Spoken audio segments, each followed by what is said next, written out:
ఈ పాము నేను మూతి మీద అడుగు పెట్టుట్లా నాకు కరవలేదు. మూతి మీద అడుగు పెట్టకపోతే అన్న ఈ లాగులకి నాకు తోక లాగులకి తొడల దాకా జొర్రిచ్చేసింది పాము. తొడల దాకా తోక జొర్రిచ్చింది మూతి మీద అడుగు పెడితే. లాగులకి తొడల దాకా తోక జొర్రిచ్చింది. అదే తోక మీద అడుగు పెట్టినుంటే అదే పైంటకి నాకు ఇదే పాము నాకు తొడదాకా జొరిచ్చినుంటే ఇలా నేను ఏందో అనుకోని నేను సప్పటిదాకా వెళ్ళిపోతే చచ్చిపోయేటోనే కదా. చూడండి ఇప్పటిదాకా యాక్టింగ్ దాని ఎంత ఉంది, అది ఎట్లా కొట్టుకుంటూ ఎట్లా తిరుగుతున్నది ఎట్లా చేస్తున్నది చూడండి.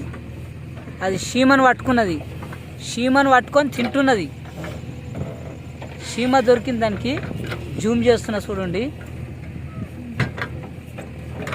దానికి ఆహారం చీమ దొరికింది పాముకు. నోట్లే చీమ ఉన్నది పాము నోట్లే చీమ కొట్టుకుంటుంది చూడండి.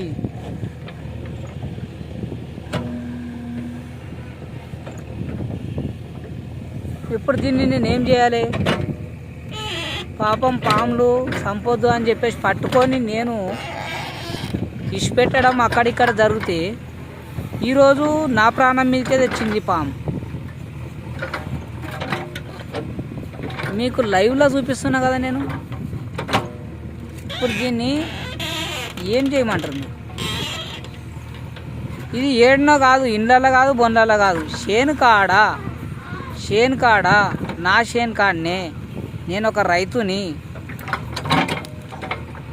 నాకు ఒక ఛానల్ ఉంది, జిఎంఎస్ రీల్స్.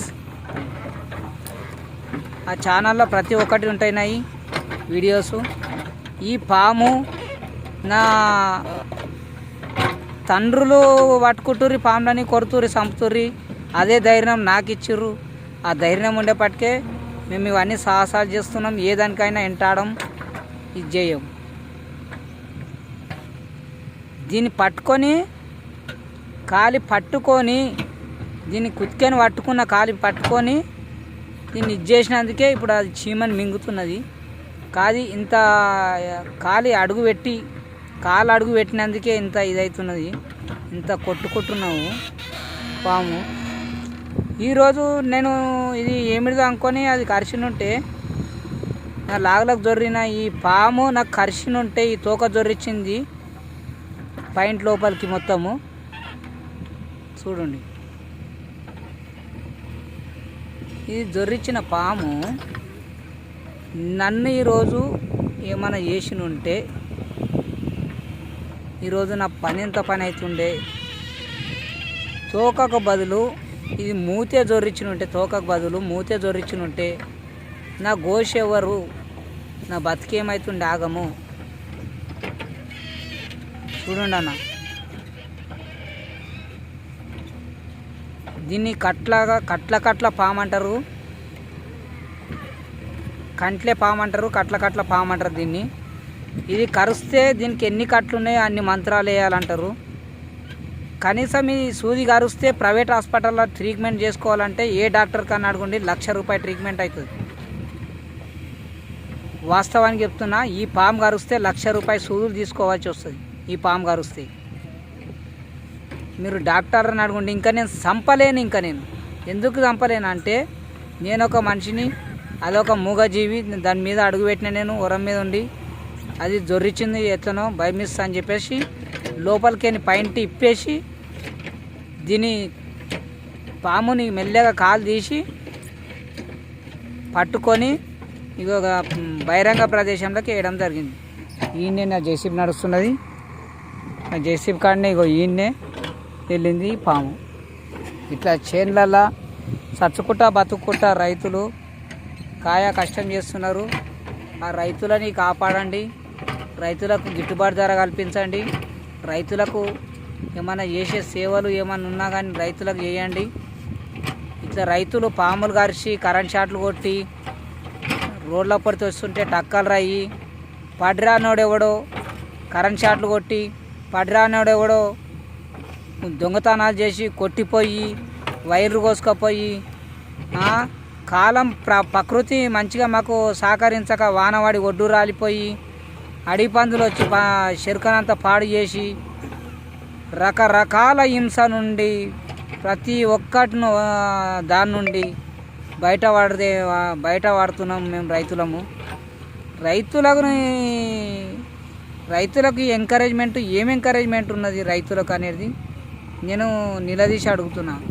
ఎవరినైనా సరే ఏ ప్రభుత్వంలో అయినా కానీ రైతు దేశానికి వెనుముక్క రాజు అంటారు. ఎప్పుడు చేసిర్రు? నేను పుట్టి 42 సంవత్సరాలు అవుతున్నది. మా నాయన రాజు కాలే, మా తాత రాజు కాలే, నేను రాజు కాలే. మరి ఎప్పుడైతాం రాజులు? ఉన్న భూములు అమ్ముకుంటున్నాం, తాతలు సంపాదించినాయి కానీ రాజులం అయితే అవుతలేం. మరి ఎప్పుడైతాము? ఇంకా ఉన్న భూములు పోతున్నాయి. ఏమీ లేనోడు అసంటే రాజు అవుతున్నాడు. కానీ అన్నీ ఉన్న మేము రైతులము కష్టపడుతున్నాము. మట్టి బుక్కి మట్ల బోల్రి ఇంత కష్టపడ్డా మేము మరి కోట్ల రూపాయలు సంపాదిస్తలేము. కరెంట్ షాట్లు అనక పురుగనక బుట్ట అనక బతికేటోళ్ళ మేము ఇంత ₹1 కూడా సంపాదిస్తలేము. కానీ వీళ్ళు సంపాదన ఏడికైనా వస్తుంది. ఎన్ని కోట్ల దందాలు చేసినా కానీ ఏ उधर इतना अंटावा दिन साफ करते थोड़ा साफ करते बक्कन से थोड़ा साफ करते वो ट्रैक्टर डोजर से पूरा लेवल करता. ये नको वो बड़ा कुप्पा है ना, बड़ा कुप्पा वो कुप्पा वो गुंता में इधर ढकलाओ.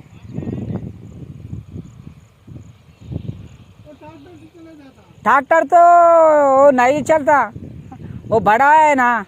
थोड़ा यहाँ से मारते ट्रैक्टर से वो हल्का అయిపోతుంది సార్ ట్రాక్టర్తో. थोड़ा ये बड़ा कुप्पा ये बड़ा कुप्पा दो है तो वो पసుపు कलर है ना, वो ये वरम एक ये वरम दो वरम डालते లెగ్ జావ్. ఇదన్నా వచ్చిరా నిన్ను మాట్లాడుకుంటా అడ్డమైన కష్టాలు చేసుకుంటా పాములతో చచ్చుకుంటా మనుషులతో కొట్లాడుకుంటా చుట్టుపక్కలతో మంచిగా ఉండి దొంగలతో కొట్లాడుకుంటా. నిన్న మావోని 2 ఆవులు ఎత్తుకపోయారు, ఓ దుడ్డు ఎత్తుకపోయారు. రైతు బాధ ఎవరికి చెప్పుకుంటామన్నా? మేము ఇంత తెల్లందాకా పొద్దుదాకా కష్టపడి ఫామ్లతో కొట్లాడి కరెంట్ షాట్లకు ఎదుర్కొని అన్నిటికీ తట్టుకొని రైతు అనేటోడు ఇలా దేశానికి వెనుముక్క. రైతు అనేటోడు లేకపోతే ఎగుమతులు దిగుమతులు అన్నీ బంద్ అవుతాయి, అన్నీ కట్ అయిపోతాయి అని చెప్పేసి ఇంత మొత్తుకున్నా కానీ ఎవరు వినట్లేదు. కానీ రైతు అనేటోడు 5 ఏళ్ళు భూమిలోకి వెళ్తేనే ప్రతి ఒక్కరి 5 ఏళ్ళు కడుపులోకి వెళ్తాయి, బుక్కెడు మెతుకులు కడుపులోకి